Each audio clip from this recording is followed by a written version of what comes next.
Welcome back to the EV80 Kit podcast. We have a lot to talk about, and that's probably an understatement, but let's get straight in. If there's an exit, a plan of arrangement, or a stalking horse bid, a change of ownership will come as a surprise. That means the company doesn't go poof. My response was the plan retires equity. The plan also explicitly prohibits further manufacturing of the Ocean vehicle. I'll prove it in an upcoming video. Really need to see the wording of the retirement of equity. We'll definitely go through that. Does equity mean stocks? But let's start with some easier stuff to cover. My local neighborhood got a charger. Yes, a regular CCS charger. It's all happening at once. The NACS adapter now works for my GM Honda Prologue, and there's a local charger. The reason why is Rural Reimagined. If you live in West Virginia, Kentucky, Tennessee, Ohio, and Virginia, you can hop on Rural Reimagined, get in contact with them, and if you're willing to install, they will give you the charger. So, no excuses. Let me know your thoughts about that down below. I'm really excited to see what you guys think about that. Rural Reimagined, reach out if you're watching this video. I would love to cover something. I recently did a road trip in my Honda Prologue to show you statistics and also show you what a full, I have no idea what's going on route planning would look like in the car. And at EVGo, 3 of the 4 chargers were down in Hagerstown. That's not a good look. And how are they going to build 400 new chargers if the ones that they currently have can't be serviced? I'm really curious to know what your thoughts are on that down below. Let me know if your EVGos locally actually work and how many of them do in the case that they do work. If uptime is a thing and NEVI funding is a thing, how is it possible they're going to get any money? Side note, based on the EVGo app, now 2 of the 4 chargers work and 1 is a 350, so maybe complaining helps, because I made a lot of complaints. Also, this number, 227.6 miles of range at 70 miles an hour, is not my real-world range. I cut out all the measurements that weren't at 70 miles an hour to get this result. And if you're aware that this number is the result of a very specific test at an exact high speed, then let's compare apples to apples. Model Y 286, EV6 254, ID4 248, Aria 240, Mustang Mach-E GT 234, Hyundai Ioniq 5 227, BZ4X 212, XC40 Recharge 210. And that's based on the out-of-spec 70 mile per hour test, which has higher elevation but fewer elevation changes. But at least now you know the data. Speaking of data, the way you drive your vehicle will determine the efficiency that it gets. Here's a trip I took yesterday. 27.6 miles, 6.4 kilowatt hours, giving me 4.3 miles per kilowatt hour. So experience may vary. Next, I ordered the wall box on the 24th and heard nothing. Today at lunch, I get a knock at the door and it's UPS. So my last video when I said, is it a scam? Turns out it looks like it's not, and people are actually getting their chargers. So super good news there. Another comment, you may know more about this than I do, so this may be a great place to ask. If the new Hyundai Kia products come with NACS built in, isn't that more limiting than having a CCS port? I don't really know the answer to this, but I do know there are way more superchargers than there are non-superchargers out there, at least in the US and at least right now. So either way, you're gonna have to be using adapters. You might as well use the port that's easiest to deal with. But I do understand the question because the Ioniq 5 currently does a little bit of magic with the electric motor rotor and inverter to boost voltage, and even then, the Hyundai product's major charging advantage, which is their really fast charging speeds, doesn't really apply at a supercharger. So I guess the next thing we need to do is get the Electrify America folks and EVGo people to add NACS ports at their stations, which I've actually seen in Pittsburgh. There's an EVGo with an NACS adapter already. But at the end of the day, it's just a mess until we all adapt the same plug. What are your thoughts on Hyundai getting the NACS adapter, and when is Hyundai going to get NACS access? It would be kind of crazy if they start releasing the car before the access, but we live in a crazy world. This one's interesting. I don't know whether this is a threat or some kind of attempt to collect a residual from the sales of the adapters, but a recent article highlights some language stating GM will void your EV's warranty if you don't use its $225 Tesla Supercharger adapter. GM strongly advises that customers use a GM-approved NACS DC adapter for charging on the Tesla Supercharger network, which has been specifically designed to protect GM EV batteries while charging. Customers who leverage an adapter which is not sold or provided by GM could potentially damage the EV's battery, which could potentially void portions of the vehicle's limited warranty. The thing is, there's a law against this. It's called the Magnuson-Moss Warranty Act. The act prohibits anyone who offers a written warranty from disclaiming or modifying implied warranties. So if the product does not work as intended or is not fit for a specific purpose, the warrantor must remedy the problem or the warranty is breached. You can't say that somebody is not allowed to use an aftermarket part. So you can publish whatever you want, but void a warranty and you'll end up in court. But I'd love to know your thoughts. Let me know in the comments. Here's a fun one. G6 Zeekr X, I think it's spelled wrong, or Juniper are the only cars I would own. Let's take a look at those three. Here they are consecutively, and two of those will never come to the North American market. The other one doesn't exist, so not likely a current EV owner making this comment. Now let's talk about the non-news of Fisker not paying for recalls. A bunch of national outlets covered this, and it just kind of shows how much they have no idea what's really going on at Fisker. There was like one line where Fisker said you might have to pay for your recall. Well, you will have to pay for your recall. You won't have to pay for the part, but you're going to have to go somewhere to get the part because they're not going to mail it to you. You're going to have to go to a meetup to get it. North America, we are aware that the official recall page was recently updated to state that labor costs for recalls would be covered by Fisker. After reaching out to Huron for clarification, they confirmed that this change was made by a Fisker employee without Huron's permission or knowledge. Huron has clarified that owners will still be responsible for paying labor costs related to their recall service. The FOA will continue advocating on behalf of owners to find a way to cover these labor costs, but for now, we should anticipate paying for these repairs. Well, that's alright, because I love the way you lie. Super curious to know what your thoughts are. Next up, I showed you the Lectron adapter, and this is actually the A2Z EV adapter, and if you're curious as to how that works, I'm going to test both of them side by side soon. Make sure you subscribe so you don't miss that video. Why are we buying third-party adapters? Because Tesla actually makes the real one, and they could put a Ford logo on it, or they could put a GM logo on it, but it's being manufactured by Tesla, and if you're not a technical, actual GM, you can't order it. You can't go to the Tesla website and say, hey, I'd like one. And GM is not giving these away for free. They're charging more for the Tesla adapter than these third-party ones, and we know there's going to be a long wait, as many Ford and Rivian people are still waiting. We need to know which ones work and which ones are easiest. My biggest complaint about the Lectron is that the catch on the bottom of it is really tough to disengage with one hand, so you have to kind of pull the whole unit out, adapter and NACS plug at the same time, and then disconnect it separately. At least that's been the best of my experience so far. The A2Z EV has a completely different double-tiered single button mechanism, which I'm really excited to test. And that video will be out very soon. And I know why you came to this video. What happens in the bankruptcy plan? So I'm gonna try to explain it. Creditors and interest holders that would receive or retain nothing under the plan are deemed to reject it.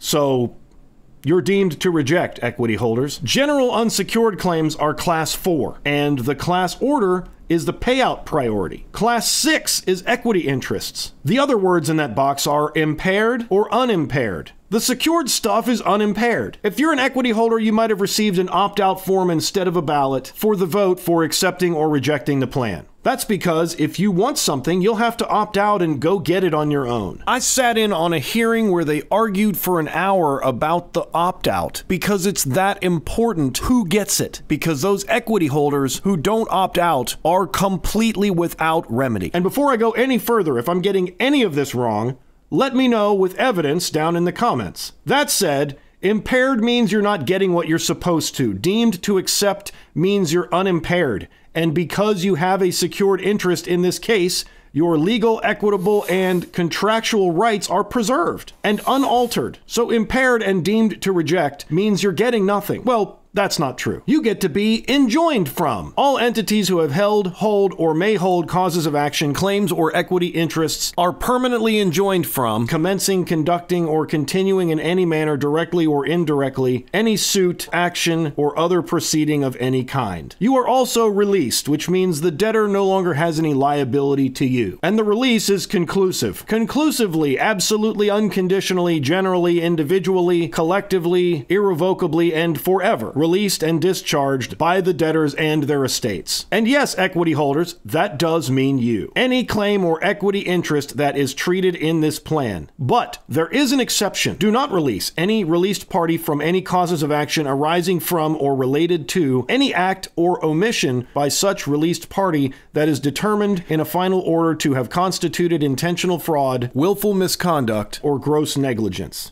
So if the bankruptcy court can prove this, then there could be something. But if they were trying to, they probably would have approved the motion to unseal docket 300, which they obviously did not. Oh, and the stalking horse bid, we have to go over to the Austria deal for that. Right here, that neither Fisker Austria nor Fisker US continues to design and produce vehicles and components. I don't know how else to take that except production is over. This bankruptcy deal does not get equity holders anything. And once again, if I'm wrong, I'm trying to sort this out. Help me in the comments. Post some evidence, a link, somebody telling you that there's actually going to be equity for a Chapter 11 liquidation. Explain it to me like I'm 5, you now have 0. If people agree to this, then Fisker can look at Chapter 7. Fisker's been liquidating the entire time. The reason Fisker's in Chapter 11 is so they can complete the fleet sale. Once that's over, it's all over. Whatever the cheapest and fastest way to get it done is, that's what will be done. Also, Chapter 11 is not Chapter 7. If you think Chapter 11 and Chapter 7, one's a liquidation and one's a restructuring, that's not how this one works. At the very, very first mentioning of bankruptcy, it has always been a Chapter 11 liquidation. Fisker was liquidating before bankruptcy. That's why they were trying to sell all their cars at fire sale prices. They didn't do that because they wanted to continue to operate. They wanted to do that because their secured lender wanted as much money as possible before the law got involved. And obviously it didn't work very much because that only lasted for like a month, and then bankruptcy, here we are. But Chapter 11 does not mean restructuring. There won't be a stalking horse bid. It's definitely completely over, and unless somebody else buys the IP and decides to start over, which I don't understand why they would, because they can't produce the Ocean anymore, which means there's no homologation advantage, just a dead brand with a horrible reputation, then this company is toast. But we talked a whole lot more about Fisker and what's really going on at the round table, which this video and that video should be coming out, if not at the exact same time, very close to each other. So make sure you check that out. It's a long video and I left it kind of real time. Yes, I know that's a large commitment to make, but if you're a Fisker owner, it's a super valuable discussion. And if you're shopping for one and you want to know what it's going to be like to own one, this is the most valuable information you can find about Fisker on the internet that's up to date. So please check out my roundtable. Totally worth a watch. And thank you so much to those who participated, as well as the Fisker Owners Association.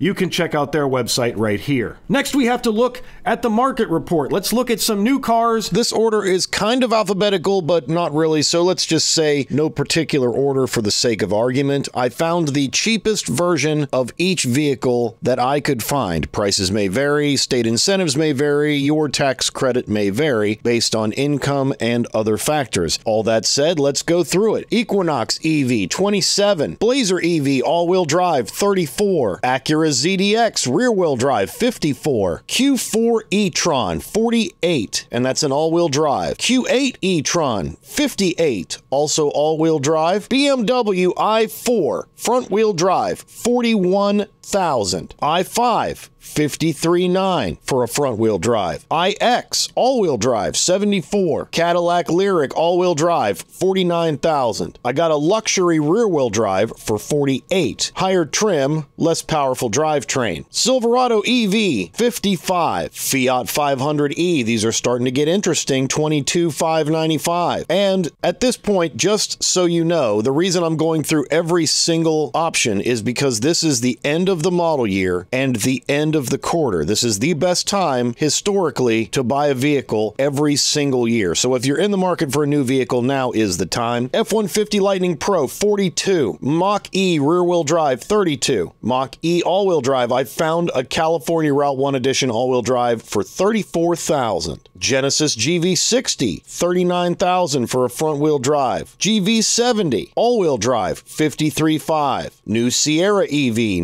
$81,570. Hummer EV pickup, $90,000. EV SUV, $88,500. Honda Prologue front-wheel drive EX, $35,494. These are coming down as well. Ioniq 5 SE all-wheel drive, $31,981. The Ioniq 5Ns are not really being discounted. $65,500 was the cheapest I found. Ioniq 6 SE standard range, $31,000. Kona EV, $25,100. EV6 light long range rear-wheel drive, $29,500. I found an all-wheel drive for $33,700. EV9 light front-wheel drive, $42,870. That's a deal for a 3-row. All-wheel drive, $48,000 for the EV9. Nero EV front-wheel drive, $26,000 flat. Lexus RZ, $45,500. EQB, $45,900. EQE, that's a 500 4MATIC, $59,100. EQS rear-wheel drive, $73,997. EQS SUV, $106,000. These aren't really being discounted. Benz eSprinter, $71,450. And to compare, the cheapest E-Transit is $27,195, but it is the low roof. Nissan Leaf, $17,453. I didn't count the ones in Colorado. Nissan Aria Engage, $24,735. Let's go. All-wheel drive, $35,100. Porsche Taycan, $99,400 for a rear-wheel drive base model. And just to compare, the e-tron GT, $80,223. Subaru Solterra, $32,000. That's a good deal because the cheapest BZ4X is $42,000, and it's front-wheel drive instead of all-wheel drive. ID4 rear-wheel drive, $23,618, and I found an ID4 Pro all-wheel drive for $28,300. Volvo XC40 Recharge Twin Ultimate, $31,495 in Dallas. Wow. Polestar, just to check, the Polestar 2 is $66,200. That's insanity in this market. Polestar 3, $81,600. I would rather have that. And of course, we got to check Tesla right now. The long-range rear-wheel drive with the tax credit, $37,490. And your cheapest Model 3 is going to be a long-range rear-wheel drive, $34,990. Model X, $72,490. Model S, $74,990. And of course, we can't forget the Cybertruck, $99,990 for an all-wheel drive. You can order one right now. And you can't forget about the R1S and R1T. R1S, $75,900, cheapest I could find, and R1T, $69,900. Next is the used market, which has been on fire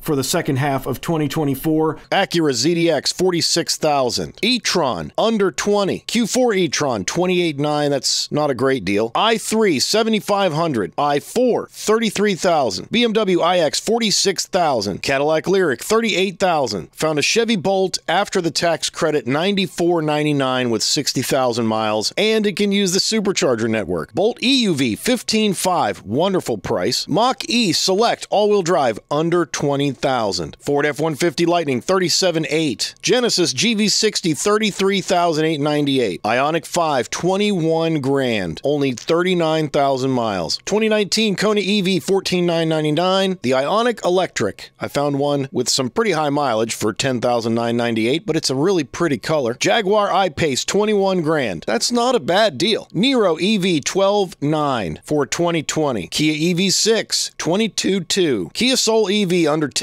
Mazda MX-30, $16,000. Mercedes EQB, $26,000. EQE SUV, $45,000. EQE, $39,000. EQS, $39,699. Boy, that's a pretty good deal for an EQS, but high mileage. EQS SUV, 15,000 miles, $51,985. Boy, getting one of those used is half price. Mini Cooper SE, $17,495. A cool car, but that's overpriced. If you want to go all the way cheap, Mitsubishi i-MiEV, $41,990. Nissan Aria, $22,800. I found a Nissan Leaf. The battery is in good health. I checked that. $4,098. Porsche Taycan, $48,500. e-tron GT, for comparison, $49,900. Subaru Solterra, $22,500. Tesla Model Y, $20,995. And I'll pause here to highlight that the Carfax on every one of these cars is no accidents, no fleets, no lemons, and a single owner. $21,000 is a really good deal for a Model Y. Speaking of good deals, $14,977 for a Model 3. That's really good for a non-fleet, but it is high mileage. Tesla Model X 90D all-wheel drive. There's a good chance this is a supercharger for life. $21,995 might be a good consideration for somebody with a 3-row need. Model S P85 $13,291. That one is also likely to have free supercharging for life. BZ4X XLE $24,949. I really like that color because it's all one color, and a lot of these aren't. They have gray fenders or different trim colors. That looks really good. Check the mileage, 2849 on the clock. Volkswagen e-Golf, 5990. It looks pretty loaded as well. Volkswagen ID4, 14,988. XC40 Recharge, 20,995. C40 Recharge, 21,548. Polestar 2, 19,999. That's not a bad deal. Rivian R1T, 55,199, 27,000 miles. Boy, that's a pretty good deal. And the cheapest Rivian R1S I could find, 67,962. There's your used market. Let's talk general EV stuff. Here's a comment. Why not just charge it up to 100% the first chance you get?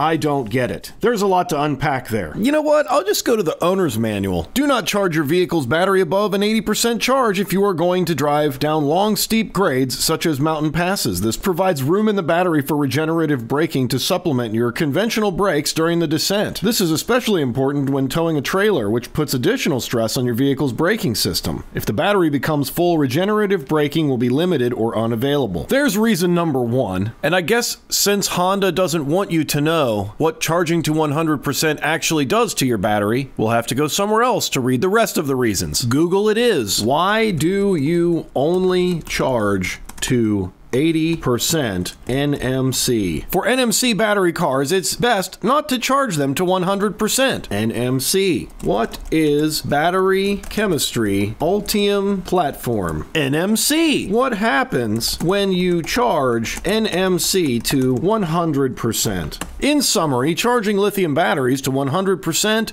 can pose some risks and may reduce their lifespan. It is recommended to cycle between 85 and 25 to prolong the lifespan of the battery. Overcharging can cause safety hazards, reduce the lifespan of the battery, and increase the risk of explosion or fire. Why does NMC degrade above, there it is, above 80? The high energy density of NMC batteries makes them susceptible to overcharging, which can cause thermal runaway and other issues that can shorten the battery's lifespan. I hope we've arrived at an answer at this point. And maybe I'm just a dumb YouTuber who doesn't have enough subscribers for you to believe when it comes to how to charge your battery. Engineering Explained has almost 4 million subscribers, and instead of looking at this unbelievably complex chart, I summarized his video for you. You can watch it right here. Don't store your vehicle at 100%. 30% is the best storage percentage if it's going to get hot. Don't wait to recharge your battery. Shorter charging cycles are better for the battery. The inside of a battery is like a muscle, and charging it high or discharging it low stretches the muscle and cracks it, essentially. Except, unlike a muscle, it doesn't rebuild or repair. So the less stress you put on it by charging it to 100 or discharging it to 0, the longer it lasts. Up to 10 times longer, in fact. If your battery cycles are between 60 and 80%, the battery could last up to 800,000 miles, which is almost 10 times longer than if you ignore everything and just charge however you want to 100% regularly or whatever. Finally, we have to talk about EV sales. Man, this is a ridiculous question. And there are tons and tons of creators and influencers and media outlets that really want you to think that EV sales are down. If you own an EV right now and you're watching this video, can I get a not going back in the comments? If you're never going to get another gas car, just curious to see who all's out there and what your opinions are. Data is fun because you can use it to lie. In the fourth quarter, almost 40% of EVs that were traded in at dealerships were used to purchase or lease a new ICE vehicle. So that's the whole story, right? 40% of EV buyers are switching back to gas. I've owned and sold 3 EVs. I sold one to a dealer because I had no choice, and the other 2 I sold to Carvana. That data is not being taken into account. Carvana gives you better prices on used EVs. So why the heck would you trade one in at a dealership? Also, what's on the dealership lots? Is it a whole bunch of other EVs? No, they don't want to sell you EVs. They have a bunch of gas cars that they can't sell. Ask a Stellantis dealer. And the plug-in hybrids thing is hilarious. Plug-in hybrids, first of all, cost more than EVs, and secondly, have no incentives, basically. Why would you buy a plug-in hybrid? How many influencers are out there talking about their plug-in hybrid vehicles? These are not popular vehicles and nobody wants them. Companies want an excuse to continue to be able to build gas engines. That's it. EV resale values are low. Well, of course they are.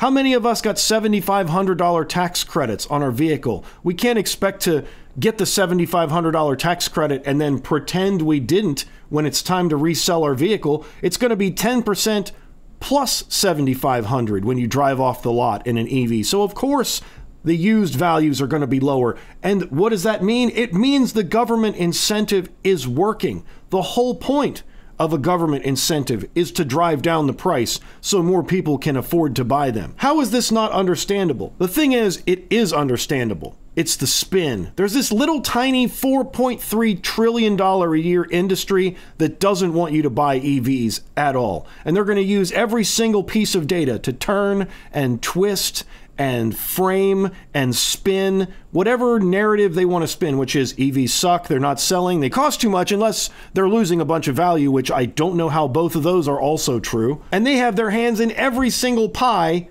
to stop you from buying an EV, including the government. Joe Manchin is the one that wouldn't let all these incentives go into the IRA without a whole bunch of different requirements. Well, if you take the largest group of people in a country with disposable income who buy expensive vehicles and tell them there's no more discounts just for you, how do you think that's going to affect new sales? Of course it's going to drive them down. But what it hasn't done is drive leasing down. Leasing is through the roof on EVs because leasing is cheap because you can still get the $7,500 credit. At least the US has a walkaround, whereas Germany just said, sorry, no more incentives. And you think that's not going to affect EV sales? All I want to know is, what are your thoughts on all this FUD?